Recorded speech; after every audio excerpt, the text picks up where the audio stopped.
¿Qué tal? ¿Cómo están? Un agrado saludarles nuevamente. Una nueva edición de las Cartas sobre la Mesa, un programa que quiere entregarle información, análisis, datos, reflexiones también para que usted pueda conversar en su casa, porque recuerde, estamos todavía en pandemia y debemos autocuidarnos porque es la única manera de poder contener este virus y a su vez también cooperar a la recuperación de nuestra vida normal, tanto en lo social como también en lo económico. Y por supuesto, donde nada para ni nada se detiene es en lo político, no solamente en Chile, sino que también en el extranjero. Le agradecemos su sintonía a las diferentes plataformas, tanto en el norte como en el centro del país y en el sur, que nos va siguiendo semana a semana. Saludamos a nuestros panelistas rápidamente. Como don Gabriel Eduardo, se le da la bienvenida en este día, que estamos grabando en la mañana, pero usted probablemente lo va a ver en la tarde, en la noche, al mediodía. Así que, ¿cómo estás, Gabriel? Muy bien, aquí, Qué bueno. guardia en alto. Qué bueno gusto saludarlo. A nuestro embajador plenipotenciario, que soy yo precandidato presidencial, también presente, nuestro Mario Jorge. ¿Cómo estás? Gusto saludarlo. Muy bien, Guillermo, muchas gracias. Aquí estamos. Bien. Y nuestro senador que tiene una activa participación en el Senado con los temas de ciberseguridad y pensando Chile a futuro. ¿Cómo está, senador Kenneth Pugh? Muy bien, Guillermo, muy contento de compartir nuevamente este panel que cada día se consolida de mejor forma. Sí, la verdad es que sí. El mundo ha estado bastante convulsionado. A pesar de lo que ustedes piensen, no vamos a empezar por Estados Unidos, porque creo que se ha dicho bastante, lo vamos a tocar, sí, pero al final. Creo que es más interesante mirar lo que está pasando acá en la región, en la vecindad. Empecemos por los paravecinos. Brasil, con Jair Bolsonaro, mirando hacia ver qué cosa pasa finalmente en Estados Unidos.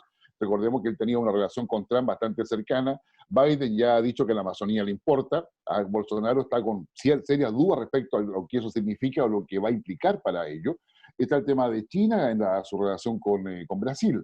Pero también está el tema de Argentina, con Alberto Fernández, que ya sabemos ya que está en cuarentena preventiva justamente por eso, pero con una situación económica que realmente es bastante compleja y que afecta a toda la región, más allá del impacto muy duro que tiene al interior de ese país. Colombia mantiene su espiral de violencia y su espiral de protesta, básicamente, y eso genera también preocupación en la región. ¿Para qué hablar de Perú, cuyo presidente ha sido destituido, no se quiso defender? Probablemente cuando usted esté escuchando este programa, a lo mejor es formalizado, incluso, como se le da prisión preventiva eventualmente, pero estamos hablando de una acusación que está asociada a elementos de corrupción que finalmente es aprobada por el Congreso peruano, donde hay 130 congresistas y de los cuales 68 congresistas están cuestionados en acusación en la Fiscalía. Entonces, un poco, que sé yo, es el delincuente persiguiendo al policía, más o menos uno podría decir eso, pero ya vamos a saber qué sucede. Luis Arce, que acaba de asumir, ¿no es cierto?, la presidencia en Bolivia y que trata de saber si acaso Evo Morales es un fantasma, una realidad, un competidor, un opositor, un aliado, y que tiene que darle continuidad y colocar una hoja de ruta justamente en un país que viene saliendo de difíciles momentos como en términos democráticos. Y yo creo que por ahí podríamos estar más o menos, claro, y por supuesto, aprovechando la situación, digamos, la asunción de Luis Arce en Bolivia, el presidente Iván Duque fue uno de los que asistió. Y asistió y aprovechó de pasar por Chile. Y al pasar por Chile, el presidente Piñera reinstaló su agenda internacional que quedó suspendida el año pasado. ¿Se acuerdan ustedes de que sí iba a ser la PEC, la COP25? Y por el estallido del 18 de octubre, finalmente todo eso se suspendió. Pero finalmente ahora en diciembre vamos a tener una cumbre de la Alianza del Pacífico y una cumbre de Prosur anunciada por ambos mandatarios. Y más allá de lo que pasó en Bolivia, de la reunión del canciller iraní con varios de los cancilleres de América del Sur, y digamos, y por supuesto, estamos generando una expectativa respecto a qué se está conversando con los países de América del Sur con Irán. A ver, ¿por dónde digamos, empezamos? Don Jorge, ¿cómo ve usted el panorama regional? ¿Está en riesgo la democracia realmente? ¿Es preocupante o no? Mira, Guillermo, es preocupante la convulsión política que tenemos en Latinoamérica, por varias razones. Y lo más preocupante es el informe que dio la CEPAL, ¿no es cierto?, antes de ayer, en donde, según su estudio, ¿no es cierto?, América Latina podría demorar una década, 10 años, en recuperar el nivel de empleo que teníamos en el 2019. Esas son palabras mayores para todos, es un desafío tremendo que tenemos por delante. Entonces, hemos visto que ha habido una tremenda lentitud de parte de nuestro gobierno aterrizando en Chile. Siempre llega tarde a todo. Lo vimos ayer, además, en la Cámara de Diputados, 130 parlamentarios, ¿no es cierto?, 40 y tantos de la propia coalición de gobierno, que votaron a favor, ¿no es cierto?, del retiro del 10%. O sea, es porque evidentemente el Estado no ha sido eficiente para, ¿no es cierto?, ir en ayuda de los más vulnerables y también de nuestra clase media. Y evidentemente que es por ello que se ve un gobierno muy solo, extremadamente solo. Aquí tenemos que preocuparnos por lo que viene por delante. Esto más allá, ¿no es cierto?, de lo que son nuestras legítimas posturas políticas. Veamos qué ha pasado en Europa. Son los estados los que han intervenido fuertemente en la economía, en Francia, en Alemania, en el Reino Unido, bueno, en España también. El Estado, ¿no es cierto?, es irreemplazable en situaciones como esta. Y no se ve una estrategia de parte del gobierno. No hay estrategia. Están en el día a día, en la negociación, se están disparando entre ellos. La verdad es que cuando uno ve la coalición de gobierno, uno se pregunta, no es necesario tener oposición, francamente. Los disparos son entre ellos, contra tal ministro, contra el otro ministro. Bueno, una situación de debilidad que me preocupa, porque yo no quiero que en una situación como esta tengamos un gobierno tan débil, ¿ya? Y por lo tanto, hay que mirar el futuro. Ese informe es preocupante para nosotros. No es el momento de decir, mire, si somos los mejores en América Latina que hemos manejado esto. Cuidado con ese tipo de cuñas, ese tipo de frases. La pandemia no ha terminado para nada, ¿no es cierto? Bien, se va a venir un rebrote, lo dicen todos los expertos. Entonces, bueno, es una situación difícil. Ahora, cada uno tiene sus diferencias. Brasil, por ejemplo, ¿no es cierto?, por el Amazonas, que el presidente Bolsonaro dice, ¿no es cierto?, de que cuando se termina la saliva viene la pólvora, o sea, está amenazando al futuro presidente de los Estados Unidos, aparte de unas declaraciones homofóbicas tremendas que hizo en el día de ayer. En fin, estamos en una situación muy compleja, Guillermo. Sí, así es. Gabriel, ¿cómo lo ves tú? Mira, en la región yo creo que el dato más contundente y más general, que nos abarca a todo, no solo a la región, sino al mundo, es el fenómeno de la pandemia y la crisis económica que carrea la pandemia. Pero de todas esas crisis, ya tenemos un año más o menos de enfermedad, de pandemia, y hay algunas economías están saliendo, no diría bien, pero están saliendo, van con cifras azules, ¿no? Es el caso de los chinos, por ejemplo. Por tanto, uno podría decir, todas aquellas economías ligadas a la locomotora china van a tener mejores condiciones. Pero una cosa es la economía, porque la economía puede andar muy bien, pero el reparto puede andar más o menos. Y es el caso no solo de Chile, para no hablar de la experiencia local, que ya la tocaremos, sino que también es el caso de la mayoría de los países de América Latina. Por ejemplo, el Perú. Muchos se asombran, ¿y por qué el Perú por la corrupción? No, el tema es la indignación de una sociedad a la cual tuvo elevados niveles de crecimiento económico, de crecimiento, no de desarrollo. De crecimiento significa que las cifras crecen y los empresarios ganan mucha plata, particularmente las corporaciones multinacionales que están ahí invertidas, entre ellas algunas chilenas. Pero no significa cómo se reparte. Y hasta hace poco, antes de la pandemia, cerca del 40% de los hogares peruanos carecían de servicios domésticos, de baño, por ejemplo, agua. Entonces, el milagro peruano, cuando uno dice, yo voy a Lima, está re bonito, claro, voy a Miraflores, a Barranco, a San Isidro, y está precioso. Pero eso es como pensar de que la dehesa y Barnechea y ya sabemos cómo votaron. Entonces, la pandemia reveló desigualdad. ¿Qué se viene? Más pobreza. Se viene enfermedad, probablemente las vacunas aminoren un poco. Ese es un dato que habría que tomar en cuenta. Y las inestabilidades políticas porque la gente protesta. Y cuando la protesta no la canalizan los partidos por múltiples razones, la gente sale a la calle. Y eso es lo que estamos viviendo en América Latina. Así es. ¿Cómo lo ves tú? cómo se ve desde esa perspectiva institucional y personal? Mira, el escenario está bastante oscuro. Jorge ya lo da con cifras concretas, lo que nos dice la CEPAL, pero también lo dicen las empresas que están dejando los países. De aquí en Chile ya cerró Nivea, 300 personas quedaron sin empleo, y en Argentina, Walmart, la cadena de supermercados que en Chile es líder. O sea, hay un diagnóstico concreto de la pérdida de puestos de trabajo, y por otro lado, las empresas que han invertido en la región se están retirando de la región. ¿Y qué es lo que tenemos que entender? Que es imposible que salgamos adelante solos. Entonces, lo que hay que buscar es la forma de generar la confianza, la estabilidad necesaria para poder recuperar los puestos de trabajo y crear más puestos de trabajo. Entendiendo que lo que buscamos es desarrollo, no tanto crecimiento, porque si hay algo que la pandemia ha dejado bastante evidente, incluso las votaciones que se han visto en el Congreso, ha sido eso. Ya tenemos un acuerdo nacional hacia una nueva constitución, por lo tanto lo que hay que buscar son acuerdos. ¿Qué es lo que también ha pasado en la región? Que es interesante la forma en que vieron las elecciones de Estados Unidos. Fíjate que Brasil decidió esperar, México también, Argentina, Bolivia, Colombia, o sea, muchos países se quedaron en expectativa porque obviamente para la región es importante qué va a pasar con Estados Unidos.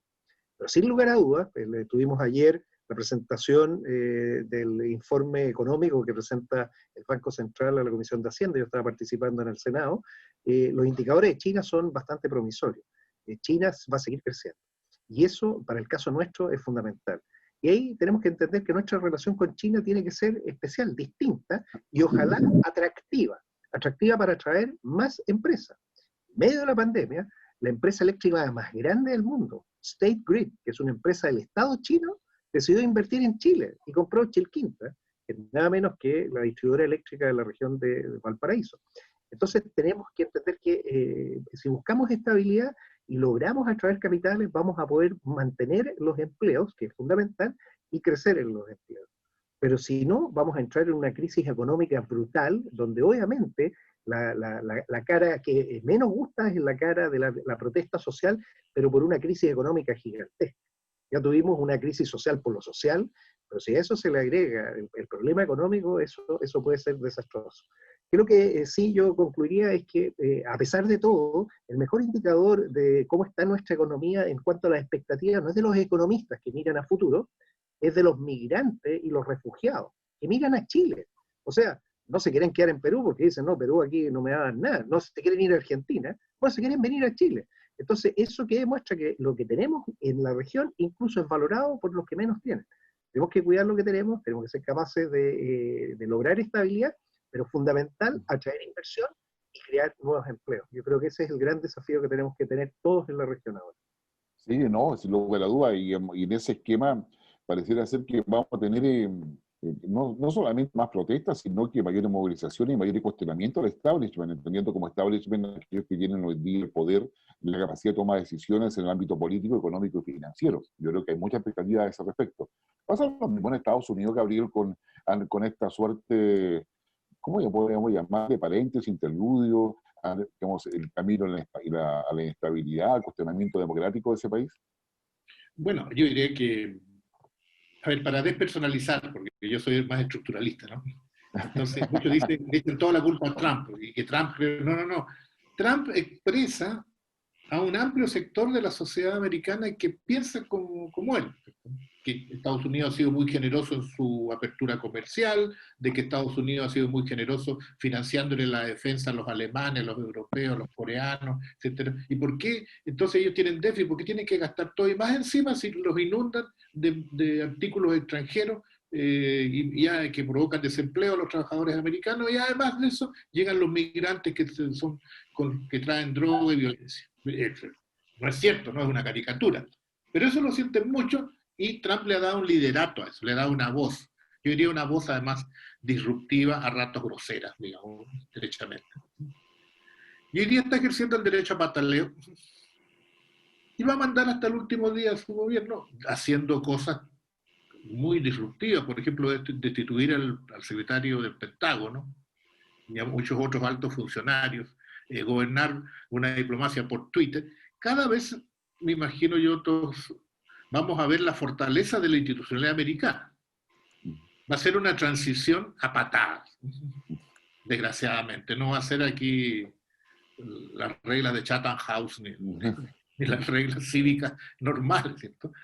Pero el problema no es Trump, no es las elecciones, no es la transición, sino es una sociedad dividida a la cual el presidente Biden va a tener que enfrentar en la reconstrucción de su cohesión social. Ese es el desafío principal. En base a eso, digamos, debiéramos atender, más que quedarnos en el detalle si ganó Alaska, etc. Entonces, mirado a la distancia, eso para nosotros, sin lugar a dudas, que la principal potencia económica y militar del mundo estén en una convulsión de este tipo, afecta a todo. No, sin lugar a dudas. Jorge, el trumpismo se instaló ya en Estados Unidos, ¿sería capaz de reemplazar al Partido Republicano? Porque mal que mal, bajo el liderato de Trump, prácticamente único, logra más de 70 millones de votos en esta elección. ¿El Partido Republicano desaparece? ¿Queda cooptado por Trump? ¿O Trump va a generar un nuevo partido político con su idea? ¿Cómo lo ves tú? Mira, yo creo que Trump fue el candidato del partido, pese a las reticencias del partido, francamente.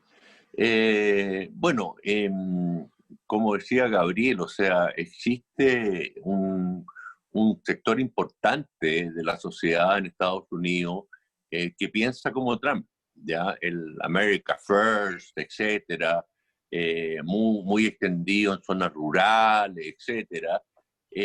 Pero la verdad es que, como señaló Biden, la verdad es que es una vergüenza lo que está pasando en la principal potencia mundial. O sea, mira, si esto estuviese pasando en un país del tercer mundo, imagínate los comentarios despectivos que habrían. No, está pasando en Estados Unidos. Y yo lo encuentro que es gravísimo. Cuando el propio Pompeo dice va a haber una transición pacífica hacia un próximo gobierno de Trump, lo está diciendo la voz exterior de Estados Unidos. O sea, él va a molestar hasta el último día, pero ¿qué hay detrás de esto? Yo me pregunto qué hay detrás, porque todos sabemos que el presidente de la República tiene inmunidad. Él tiene muchos juicios pendientes en estos momentos, juicios por impuestos, etcétera. Todavía está el tema de la trama rusa. Yo me pregunto si no está buscando una especie de amnistía y que está negociando eso en estos momentos. Ahora, yo creo que Biden tiene esa gran tarea de unificar a una sociedad polarizada y desde el primer día lo hizo. Yo le hice una apuesta a un amigo, le dije, te apuesto que esta noche va a comenzar My Fellow Americans. Y así empezó. Es la principal función que tiene hoy, una sociedad tan dividida, ¿no es cierto? Que además, cuando ven gente que va con armas a las urnas, porque en Estados Unidos no está prohibido, ¿no es cierto?, las armas, uno se pregunta, por favor, aquí un estallido, ¿no es cierto?, puede provocar cualquier situación. Entonces, yo creo que Biden, con la enorme experiencia que tiene de estadista, 8 años vicepresidente, él sabe cuáles son sus tareas. Primero, ¿no es cierto?, crear unidad. Primera tarea para él, el tema de la pandemia. Ayer, ¿no es cierto?, casi 150.000 contagios en un día. Entonces, es un tema gravísimo el que tiene por delante. Y si él no tiene unidad, evidentemente que le va a ser muy difícil gobernar. Ahora, sí, esto para nosotros, digamos, es bueno, digámoslo. Ahora, con Trump no tuvimos grandes diferencias, pero con Biden vamos a tener una relación más de confianza, porque Trump era intempestivo. Si tú hacías alguna declaración, ya, córtale a Chile el Tratado de Libre Comercio. Era capaz de hacerlo por Twitter, Trump, ¿no es cierto? Bueno, sabemos que Biden no es así. Entonces, para nosotros, digamos, son buenas noticias. Me parece bien que el presidente de la República de Chile, ¿no es cierto?, haya ¿no es cierto?, reconocido. Muchos presidentes y primeros ministros han llamado a Trump, Macron, Merkel, Johnson, Trudeau, salvo nuestro amigo López Obrador. Ahí Gabriel podría darnos más explicaciones sobre López Obrador. Bolsonaro lo entendemos, Bolsonaro perdió, ya él perdió en esta elección, pero yo diría que es un futuro bueno. Y esperemos, ¿no es cierto?, que no hayan mayores eventos que puedan conflictuar más la situación. O sea, que Trump no empuje esto a un límite. Yo creo que el Partido Republicano no lo va a dejar. Ya vimos el apoyo público del expresidente George Bush, también Marco Rubio, el senador, que es un senador influyente también, ¿no es cierto? Ya se estuvo distanciando desde los primeros días. Mitch, que es ¿no es cierto? El senador jefe de la bancada, bueno, dijo que era legítimo que Trump reclamara, pero eso no significa que le esté dando apoyo para que permanezca en la presidencia. O sea, él no está diciendo que Trump ha ganado. Él está jugando su rol. Sí. Gracias, Jorge. La verdad es que las fechas que tenemos, y eso para la información de todos, es el 14 de diciembre, que sería la fecha normal en la cual se reúne el colegio electoral para poder establecer quién va a ser presidente, y con eso Joe Biden tiene la calidad de presidente electo, que estaría asumiendo el 20 de enero del 2021. Pero tú mencionabas en tu comentario anterior de que había varios países, entre ellos México, Brasil y otros, que no habían saludado a Biden, no lo habían reconocido estos resultados parciales, porque finalmente nosotros todavía lo definitivo, todavía hay estados donde se están contando votos. Pero todo hace pensar, y todas las proyecciones, de que no va a haber diferencia sustantiva respecto al triunfo de Biden sobre Trump. Pero sin embargo hay otros países, como el caso de China, de Rusia, Irán, por supuesto, y otros que no han reconocido el triunfo de Biden ni han dado ningún tipo de salud. ¿A qué se debe esto? ¿Están jugando una negociación, tomar posiciones para una negociación? ¿Están ya negociando con los equipos de Biden, que ya ha ido tomando alguna decisión, o por lo menos comunicándolas? ¿Cómo ves tú ese panorama? Yo creo que han actuado con extrema precaución, nada más. En diplomacia, los asesores, siempre hay dos tipos de asesores, los ultraconservadores y los que son un poco más creativos, que permiten anticiparse. La diplomacia tradicional se basa en certeza, y tal como lo has señalado, el sistema de elecciones norteamericano es complejísimo. Es un sistema federal, cada estado tiene su independencia y sus métodos, usan unos programas de computación que algunos han estado cuestionando. Hay una cantidad de fake news que se han generado además gigantesco, pero lo que hay que entender primero es la mecánica de cómo en Estados Unidos la ingeniería política, mediante el gerrymandering, que es la estrategia para hacer el crack and pack, el crack que es dividir los distritos, el pack agruparlos para que obviamente aunque tengas menos votos gane, o sea, cosas bien raras.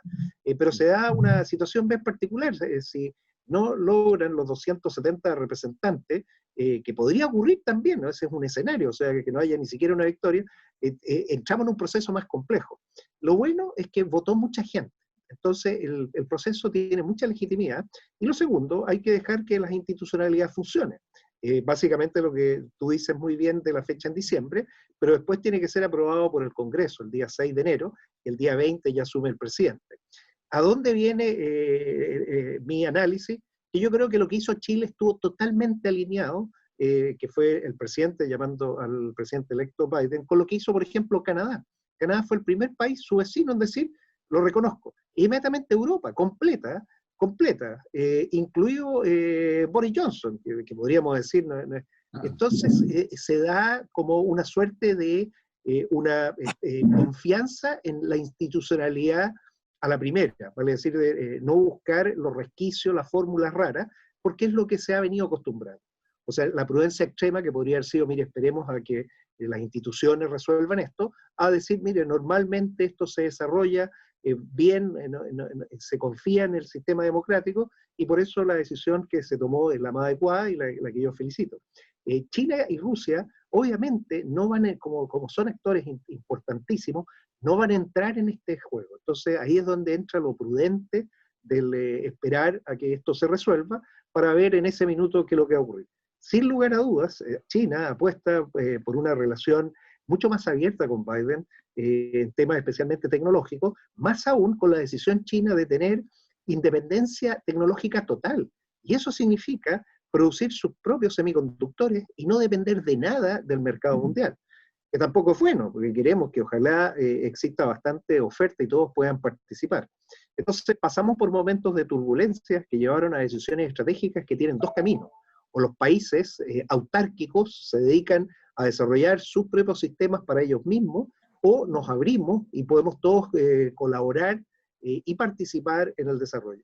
Yo creo que esa es la situación en la que se puso Estados Unidos con el resto del mundo, y es lo que perfectamente podría empezar a abordarse de una manera distinta en caso Joe Biden asumiera la presidencia. ¿Cómo va a ser su relación con Latinoamérica? Bueno, tenemos que esperarla. Yo soy pragmático, espero hechos concretos, realidades, pero sin lugar a dudas, el que nuestro gobierno haya decidido de forma anticipada demuestra la confianza que tiene en los sistemas democráticos, tal como lo tiene Europa, que todos los presidentes europeos, los primeros ministros hicieron, o la que tuvo Canadá, que también es una democracia sólida establecida, decidió inmediatamente reconocer. Bueno, yo creo que los Estados Unidos, lo que pasa en la región, pasa a ser un tema relevante. Joe Biden ya está conformando su equipo de trabajo, su círculo de confianza, está recurriendo a funcionarios de la era Obama que él conocía, pero también está definiendo prioridades. Sus prioridades son bastante evidentes. Primero, luchar contra el COVID, la pandemia, para poder controlarla justamente en Estados Unidos. Preocuparse de la recuperación económica con su lema Made in USAA, digamos, hecho en Estados Unidos. Digamos, lo tercero es ver el tema migratorio como medida importante para unir a los niños con sus familias, por ejemplo. Y bueno, hay otras series de medidas que ha anunciado. Y lo cuarto es el retorno al Acuerdo de París, donde va a chocar en su liderazgo con China, que había tomado todo lo que era la estrategia del cambio climático y que ahora entra nuevamente a Estados Unidos. El multilateralismo le viene bien a América Latina definitivamente porque nos permite conversar, dialogar, proponer, negociar de igual a igual. Pero el tema está en que tenemos que tener, yo diría, una mirada a largo plazo para colocar sobre la mesa. Digamos, y esperemos que en el Senado sea posible poder llegar a acuerdos sobre eso. Pero de esto y otros temas vamos a conversar a regreso, vamos a hacer una pequeña pausa, agradecemos a todas las plataformas que nos están emitiendo desde Arica a Puerto Montt específicamente. Tenemos a todo lo que es Mundo Pacífico, a todo lo que es Radio Nunquén en Concepción, a toda la red de cable que en Puerto Montt, Osorno, Valdivia, la región de los lagos particularmente, y por supuesto también en el norte a la red Madero. Agradecemos a Aulus, que todo lo que es oro vale, ¿no es cierto?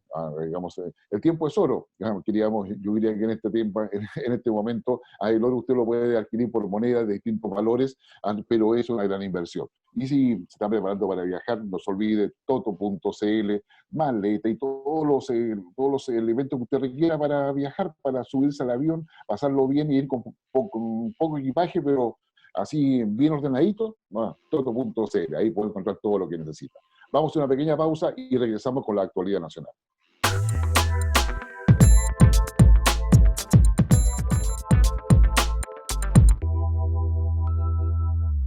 Ya estamos de regreso a las cartas sobre la mesa, pero llama que la acompañe todas las semanas entregando el antecedente, análisis, reflexiones, con la experiencia de nuestros panelistas, también con la perspectiva política, con el conocimiento de haber participado justamente o estar participando en política activamente y con la sapiencia y la sabiduría de quien ya puede ver las cosas con un prisma distinto para que usted pueda conversar en su casa, mientras se cuida, no se olvide la mascarilla, no se olvide el distanciamiento social, y nos cuidamos todos, pero converse de política es importante, no solamente porque eso nutre a nuestra democracia desde la base, sino porque va a ser relevante para que podamos opinar en lo que es el proceso constituyente que se nos viene por delante.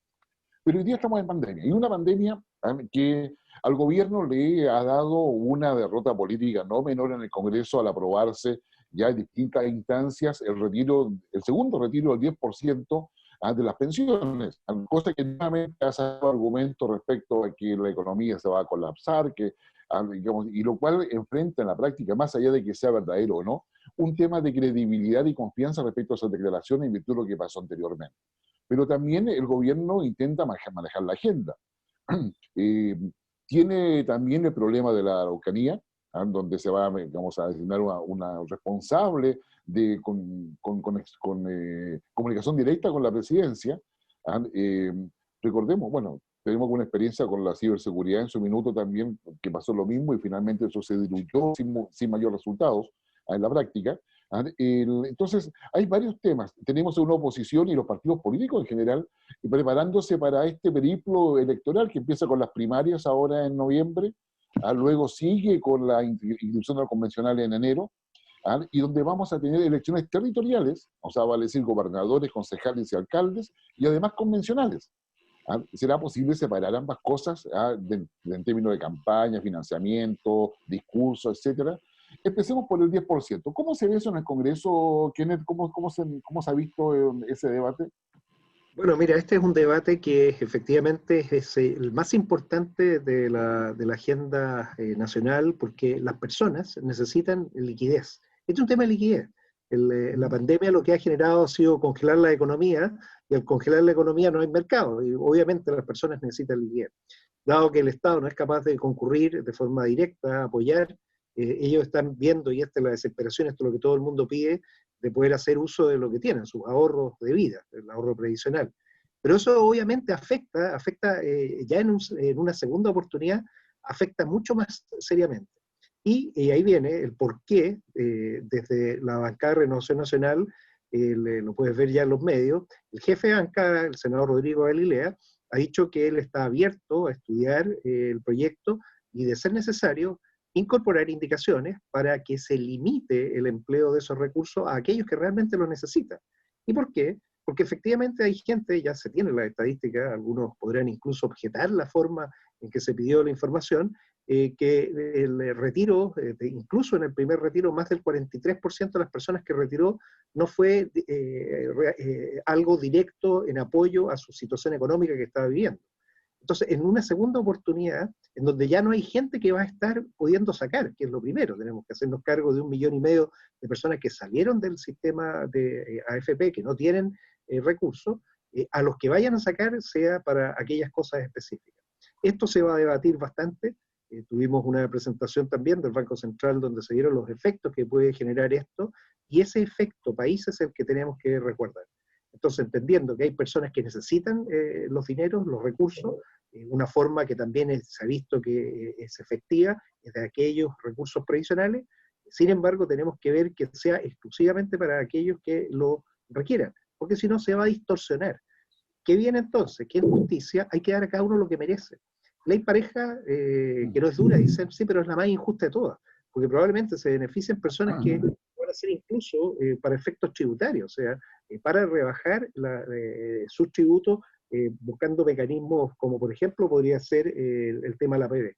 Ese es el cómo se está viendo en el Senado, entendiendo que esto tiene un alto, las encuestas así lo indican, 80% de las personas quieren retirar sus recursos de la AFP, pero hay que entender para qué. Es el diagnóstico que tenemos que hacer, con bastante información y con un debate serio, entendiendo todos los efectos que tienen las decisiones que se tomen y la precisión con la que salga el proyecto finalmente, que es mejor para las personas, pero también para el país. Ya tenemos que empezar a entender la relación que existe entre las decisiones personales y el país, que necesita mantener sus equilibrios y su balance. Jorge, digamos, tú estás como precandidato presidencial, digamos, uniendo probablemente como todas las elecciones de aquí en adelante, porque las elecciones presidenciales finalmente son en el mes de noviembre. ¿Cómo se ve desde la perspectiva, digamos, de la posición ya con esa expectativa de candidatura este debate del 10%? Bueno, mira, ciertamente que no es la mejor solución el retiro de los fondos previsionales. En eso estamos de acuerdo. Pero la angustia que está sufriendo mucha gente, y no solo los más vulnerables, también la clase media de nuestro país, pagar las cuotas del colegio o de la universidad o del dividendo, están angustiados. No sé, y algunos también para alimentarse. Estamos hablando de la clase media. Entonces, las ayudas del gobierno han llegado siempre tarde y pequeñísima. O sea, celebraron, ¿no es cierto?, el bono COVID, con abrazo ahí en la testera, 65.000 pesos. Por favor, o sea, eso es una falta de ver la realidad de lo que está pasando. Entonces, claro, esto no va en favor de acumular más, ¿no es cierto?, ahorro para la gente. Pero hoy en día, alguien que tiene, ¿no es cierto?, 2 millones de pesos ahorrados, que ya retiró uno, se dice, mira, y con 1 millón de pesos, ¿cuánta jubilación voy a tener? Serán, no sé, 10, 15 mil pesos. Entonces, la persona dice, no, esto yo lo quiero ahora. Entonces, lo que dice Kenneth es comprensible en el sentido que las personas necesitan, pero la verdad es que eso va a complicar mucho las cosas, porque ¿cómo vas a probar quién realmente lo necesita o no lo necesita? Esto tiene que ser general, además que no es obligatorio, tú no estás obligado a retirar tu 10%. Si tú quieres mantenerlo, lo mantienes, pero el que lo necesita lo va a sacar. Ahora, he visto algunos reportajes, fíjense que un tanto porcentaje se compró un automóvil. Ahora, el máximo eran 4 millones de pesos. Esa gente que pudo comprarse un automóvil es porque ve el riesgo del transporte público, de contagiarse. Ese es el punto que no analizan. Se dicen, bueno, mejor, ¿no es cierto?, me voy al trabajo o llevo a mi señora en el auto, así no la riesgo en el metro, ¿no es cierto?, o en el bus, porque se puede contagiar. O sea, son medidas de precaución que tomaba la ciudadanía, además que con 4 millones de pesos no se compró un Mercedes-Benz ni un BMW, ¿no es cierto? O sea, yo creo que esto tiene que ser general. Ahora, que el Estado tiene que hacer un gran esfuerzo hacia adelante, en conjunto, que es un tema de Estado el tema previsional, y no de trinchera política. Eso es lo que tenemos que ver hacia adelante. Ahora, el tema completamente solidario de previsión, ya sabemos que en los países europeos está quebrado, ¿ya? Entonces, veamos los ejemplos del exterior, ¿no es cierto? Yo siempre tengo ese defecto, a ver, ¿cómo solucionaron esto tales países? ¿A quiénes les fue bien? ¿A quiénes les fue mal? Este es un asunto que tiene que hacerse de forma transversal, sin ideología, a mi juicio, ¿ya? Ahora, también tenemos que nuestro carácter del chileno es muy individualista. En general, la gente no quiere ningún porcentaje que vaya, ¿no es cierto?, a que sea solidario. ¿Ah? Dice, bueno, si son mis ahorros, son míos, ¿ya? Entonces, hay que tomar en consideración todo aquello, pero formular un plan real, concreto, factible, realizable, con respecto a la capacidad del país, ¿no es cierto?, para sacar un proyecto de pensiones real. Gabriel, ¿cómo se ve desde tu perspectiva? Mira, yo estoy primero contato dos cosas. Una, que la élite dirigente, no solo el gobierno, no toma atención a la votación enorme y categórica del plebiscito. Porque esa votación de esos millones de chilenos pedían cambios y tenían esperanza y una solución institucional. No solo respecto a la Constitución, sino también como una forma de salir de la crisis en que estamos. Y frente a eso solamente hemos estado en querellas en la cúpula. Discúlpenme la opinión, pero quiero ser franco. Así lo ve buena parte de la población. Y lo segundo, respecto a cómo salir de la crisis. Una fórmula es, echemos mano a lo que tenemos, es normal. Como hay poco, entonces hay que ir a los ahorros. Pero yo que echo de menos, en primer lugar, del gobierno, porque es que tiene la responsabilidad de administración del país y tiene los recursos para ello. Pero también a las élites, no solo a las parlamentarias, también a las universidades, a los centros de pensamiento, porque lo que el país necesita, entre otras cosas, estamos todos de acuerdo, combatir la pandemia, pero también reactivar la economía para generar empleo, para traer dinero a la familia. Y entonces, ya llevamos casi un año de medidas de emergencia si le sumamos el estallido social. Yo me pregunto, ¿por qué no podemos nosotros, por qué no puede el gobierno proponer un mecanismo ultra emergente de grande construcción de infraestructura del país? ¿Por qué no podemos diseñar la carretera de La Serena, de 3 pistas de La Serena a Puerto Montt? Ya están cumplidos los 10 años de la mayor parte de las concesiones. Sí. También es una crítica para el gobierno anterior, para el Ministerio de Obras Públicas, que por qué no hizo eso, que se hereda ahora. ¿Por qué no desplegamos un gigantesco esfuerzo de financiamiento para dotar de ferrocarriles, de terminales ferroviarias a todos los puertos de Chile? ¿Por qué no liberamos algunos fondos, conseguimos préstamos internacionales para crear la dársena en Punta Arenas, para ampliar la capacidad portuaria de San Antonio y también la de Mejillones? Porque con eso nosotros creamos, con todo eso, ¿por qué no construimos vivienda? Porque con eso creamos empleo. Y a la persona que le damos empleo no es necesario darle subsidio. A la abuelita que está, a esa sí hay que darle subsidio, ¿no? Obvio. Pero en vez de eso estamos en querella y gente que se disfraza para ir a la Cámara de Diputados, discúlpenme, pero a mí me violenta, ¿no? medio lenta y sobre todo la falta imaginativa, porque hemos olvidado la noción de desarrollo, y en Chile tenemos muy buenos ingenieros, tenemos muy buenos arquitectos, tenemos capacidad de planificación. El Consejo, en la Comisión para la Infraestructura, ha hecho un estupendo estudio, yo se los recomiendo. Ahí dice, ¿dónde están los planes? Ahí están los planes. Sector público y privado unido. Y frente a eso solo vemos un vendaval de peleas en la cúpula, y eso es muy desalentador, lo digo sinceramente. Y si no damos una respuesta rápida, yo creo que la bronca va a rebrotar. Y no nos extrañemos de eso.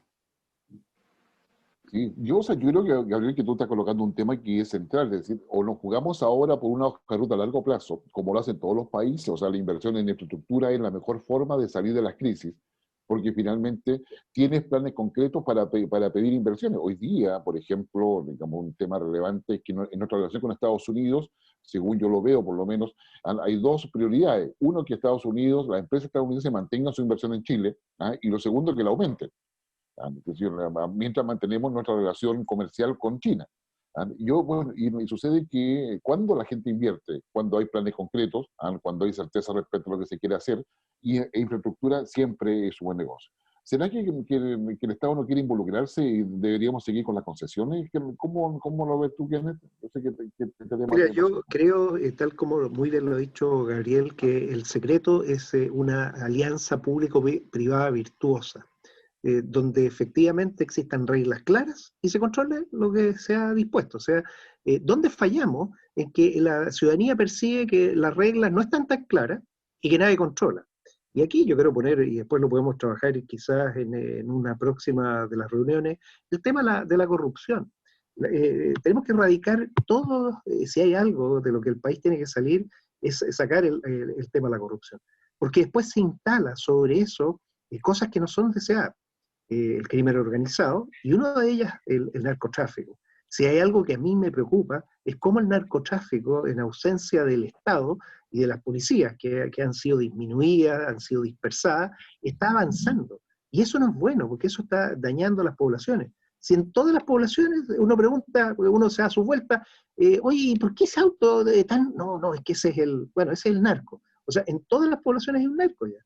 Y esto no es bueno. O sea, está bien, tenemos que pensar alianza público-privada, tenemos que pensar en desarrollo de infraestructura, pero si no nos preocupamos de sacar las malas prácticas de algunos que quieren, por ejemplo, ven los botines en los gobiernos comunales, en las alcaldías, empezar a meterse, bueno, eso hay que erradicarlo, sacarlo.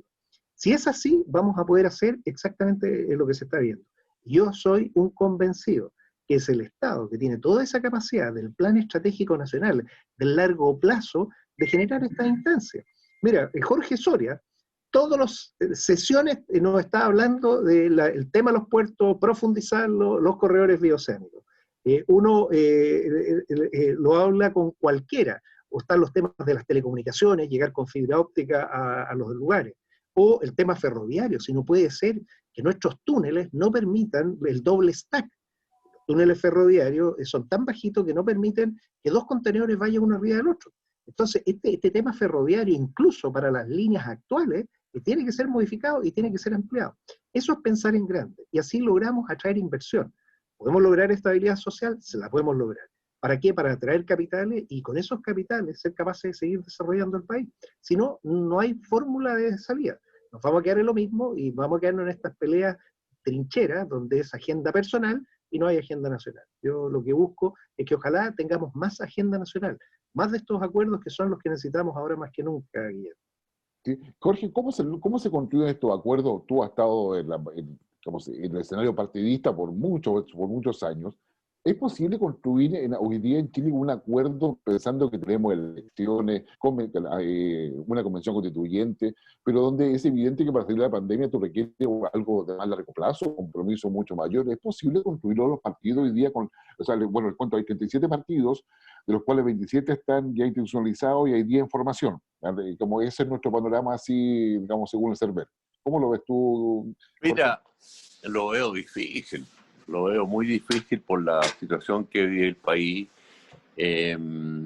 porque cada uno va a intentar, ¿no es cierto?, aunque sean medidas populistas, las va a plantear igual.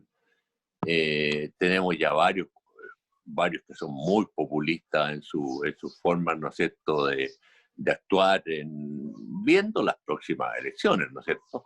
Entonces, llegar a acuerdo en estos momentos no es fácil, yo lo veo bien difícil. Y para ello también tiene que haber un gobierno que tenga apoyo en su propio sector. Y resulta que su propio sector no tiene apoyo. Como decía al principio de esta conversación, yo veo un gobierno muy, muy solo, un presidente muy, muy solo. Está bien, ha hecho cambios, gabinete, está el ministro Delgado, que una persona que estuvo por el apruebo, que es un buen comunicador como alcalde, pero también la práctica en el Congreso es muy diferente de ser alcalde, entonces, yo no veo la situación fácil de poder lograr acuerdos en estos momentos. Ya estamos en una vorágine electoral. Como tú decías al principio, la cantidad de elecciones que tenemos, la constituyente, los alcaldes, los concejales, etcétera, posteriormente las primarias presidenciales, no son los momentos para que se puedan lograr acuerdos, y también hay que decirlo, hay un vacío de liderazgo muy grande, desde hace mucho tiempo, no ahora. Entonces, es por ello que, digamos, la ciudadanía se han movilizado ellos, los partidos, ¿no es cierto?, no movilizan. Los partidos no mueven nada. La gente no les cree. Estoy hablando de los partidos en general. La gente no confía en los partidos políticos. La gente no confía en el Congreso. La gente no confía en el gobierno. Y en otras instituciones también, pues, varias instituciones. Entonces, hay una falta de confianza muy fuerte, muy grande. Entonces, ¿qué acuerdo se puede llegar en el fondo de espalda a la ciudadanía?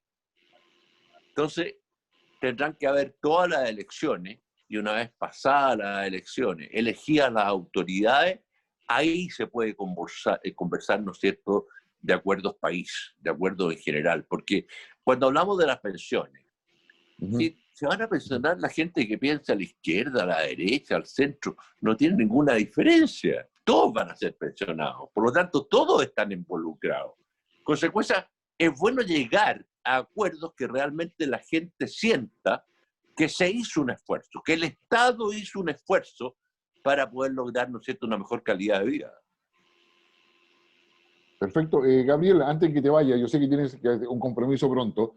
Digamos, ¿qué puede hacer el gobierno? ¿O qué podría hacer un gobierno? Quizás no solamente creo que hay un tema donde el gobierno claramente no logra alinear a su fuerza en el Congreso, digamos, va sumando derrotas. ¿Cuál sería tu reflexión a ese respecto?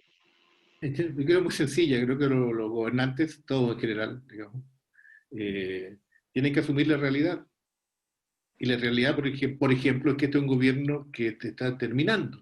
Entonces no puede el presidente estar anunciando programas como si estuviera empezando su administración. La realidad es que tuvimos un plebiscito hace 2 semanas en que se manifestó categóricamente una necesidad de cambio.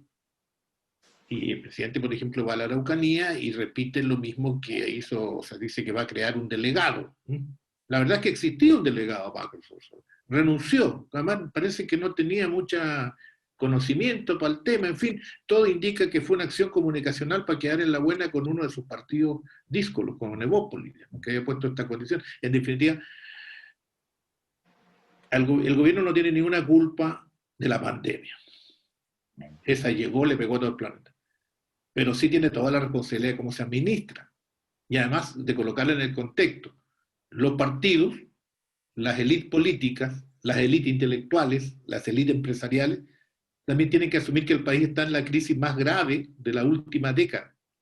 Y tenemos que romper, y yo en eso concuerdo mucho con lo que dice Kenneth de la búsqueda de una agenda nacional, porque hoy día estamos en un empate catastrófico de alguna manera.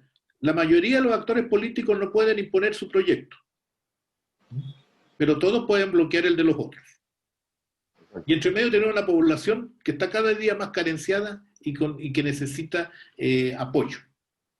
La única fórmula es creando un gran acuerdo. Ese acuerdo, que yo creo en términos institucionales, va a ser la nueva Constitución. Pero de aquí a la nueva Constitución tenemos que retribuir, crear caminos concretos, medidas prácticas que vayan en beneficio de las grandes mayorías. Si yo estoy pensando en mi lote, en mi partido, en mi pura empresa, en mi corporación, ahí no vamos a salir. Así que les agradezco, desgraciadamente tengo que borrarme por otro compromiso, pero hasta aquí. Un cordial saludo. No se borre, digamos, embajador, digamos, y político destacado en nuestro país, don Gabriel Eduardo. Muchas gracias por acompañarnos, como siempre, digamos, nuestra manita estable, así que vaya y dé sus luces a quienes lo requieren desde el extranjero. Gracias, hasta luego. Chao, Gabriel, que esté muy bien. Bueno, nosotros sigamos, Jorge, Kenneth, que es viendo, digamos, lo que viene hoy día. Digamos, ya tenemos el tema de las pensiones, tenemos el tema macrozona, que ya lo hemos tocado, digamos, de alguna manera, pero viene este periplo electoral, un periplo electoral que vamos con las primarias. Las primarias, y mucha gente no lo sabe, las primarias están en la ley. ¿Ya? Los partidos que se suman a las primarias es un proceso que va a ser controlado o por lo menos coordinado y puesto en escena y puesto a disposición de los partidos por el CERVEL, es decir, va a contar con el apoyo institucional. No es que los partidos hagan las cosas por su lado, sino que es el CERVEL, y por esa razón, si usted se quiere cambiar, perdón, si se quiere cambiar de lugar de votación, tiene plazo hasta el 21 de noviembre, qué sé yo, para poder hacerlo, en concreto. Y después viene todo el proceso convencional. A mí me preocupa, Kenneth hablaba del tema del narcotráfico, y sucede que la pregunta, ¿cómo se va a hacer esto? Porque tenemos 3 elecciones territoriales, como yo decía anteriormente, la de gobernadores, concejales y alcaldes. Y eso es lo que interesa al narcotráfico, al crimen organizado en general. Controlar territorios. Y para controlar territorios, claramente es el tema de financiamiento de la campaña. Esa es una de las grandes, tantas vías que hay. Por lo tanto, yo voy a con cosas. Y al lado vamos a tener los convencionales. ¿Qué cosa le interesa al crimen organizado o narcotráfico? Que las normas constitucionales sean lo más amplias posible y que el Estado no pueda estar presente fiscalizando, generando las condiciones de seguridad u orden que la sociedad requiere. ¿Es posible que se mezclen esas cosas, Jorge? ¿Tú cómo lo ves? Bueno, mira, en primer lugar, el tema del narcotráfico que tú mencionas es algo gravísimo, porque cuando el narcotráfico ingresa, ¿no es cierto?, en actores políticos, es lo más grave que le puede suceder a un país. Si no, veamos lo acontecido en México, en Colombia, y por lo tanto, ¿no es cierto?, es de alto riesgo. Bueno, el tema del municipio de San Ramón, por ejemplo, es un tema que hay que mirarlo muy en serio. Cuando un alcalde había contratado a 60 funcionarios que todos tenían, ¿no es cierto?, un historial de delincuencia. Eso es gravísimo. Entonces, tenemos que tener mucho cuidado, tenemos que ser muy drásticos con ello. No solo condenarlo, sino que tomar acciones concretas para ello. El narcotráfico no puede penetrar el sector de quienes toman las decisiones en el país. Mira, te voy a contar una anécdota. La presidenta Bachelet, cuando fue a Washington, después fue a México, me invitó a ese viaje. El presidente de México, que era Calderón, dio una gran cena en un lugar muy bonito, y yo, como soy fumador, salí a fumar afuera y me encuentro con la caravana presidencial. Tú no me vas a creer. Habían 4 camionetas con metralletas .30. O sea, era una caravana así como que alguien, ¿no es cierto?, de un ataque que iba a recibir con misiles. O sea, para llegar a eso es porque el narcotráfico realmente es un peligro para cualquier autoridad, incluyendo la más alta autoridad del país. Entonces es algo que hay que mirar muy serio, ¿ya? Que la gente se fije, por favor, en la trayectoria de los candidatos para cuando vayan a votar. No es porque el candidato o candidata baile bonito o cante bonito. Por favor, vean la trayectoria, ¿no es cierto? Porque queremos un país que realmente se preocupe de esos temas, y te reitero, o sea, mano dura con lo que es los narcos. Gracias. ¿Quién es para allá, para ir cerrando? ¿Cómo lo verías tú? Pero mira, este es el tema quizás más delicado del país y que tenemos que darle primera prioridad, porque también la gente no solo dice lo económico, dice este tema es fundamental. Entender que Chile es un país de tránsito. En la región de Calabria encontraron 938 kilos de cocaína que salieron del puerto de Coronel. O sea, y esto ocurrió hace muy poco tiempo. Tenemos que entonces reforzar nuestro sistema, y en estos momentos que se discute la ley de presupuesto es esencial los recursos a las policías, incluido la policía marítima. Fíjate que estaba considerado también hacer una disminución en la Directemar, no entendiendo que también tiene funciones de policía marítima. Entonces, lo primero es reforzar. Lo segundo, que ojalá nuestros sistemas sean transaccionales. Mira, el CERVEL, la ley que tenemos electoral vigente, es bastante buena en la medida en que usemos la tecnología para ver las transferencias, los dineros cómo fluyen y cómo se está financiando los mecanismos de control. Y así rápidamente vamos a saber quién está haciendo un uso indebido de recursos. Y con eso sale este financiamiento irregular, porque después viene el pasar la cuenta. Y ahí viene algo que también que estamos viendo, el sicariato, que era algo que no teníamos. Si hoy hay asesinatos, no cuesta nada mandar a asesinar a alguien. Entonces, esas cosas son las que tenemos que tener como señales de alerta, actuar, fortalecer la policía. Yo estoy hablando incluso del nuevo Ministerio de Seguridad Pública, que es algo que estamos viendo con el senador Felipe Arboe, porque creemos que tenemos que separar interior, que tiene que tomarse express, hacer varias cosas. Lo podemos conversar también con Jorge a futuro, un diseño político, un ministerio político, y un ministerio que está encargado de este tema, que es muy técnico y que tiene que estar haciendo la pega, y bien, coordinando el sistema. Entonces, cosas concretas que nos permitan decir, aquí hay un problema grave, lo podemos enfrentar, lo podemos solucionar, pero tenemos que estar todos de acuerdo con él. No, la verdad es que sí, nos queda mucha tarea pendiente, y para usted que nos está siguiendo, entender que mientras no dialoguemos estos temas en nuestra casa, con nuestra relación, con nuestros círculos, no vamos a poder colocar la presión suficiente en términos institucionales sobre quienes tienen que tomar decisiones. Lo primero es que nosotros como sociedad entendamos todo esto. Somos una sociedad bastante, yo diría, exigente en muchas cosas, tenemos muchas expectativas, pero no basta si no conversamos y tenemos conciencia de todo eso. Yo quiero agradecerle a Jorge, a Kenneth, su disponibilidad, su aporte, los conceptos y particularmente los argumentos que yo estoy seguro que nos ayudan a todos a comprender mejor lo que sucede con esas distintas perspectivas. Jorge, Kenneth, muchas gracias por estar con nosotros en esta oportunidad. A ustedes que nos siguen, muchas gracias también, y nos esperamos la próxima semana. No se olviden.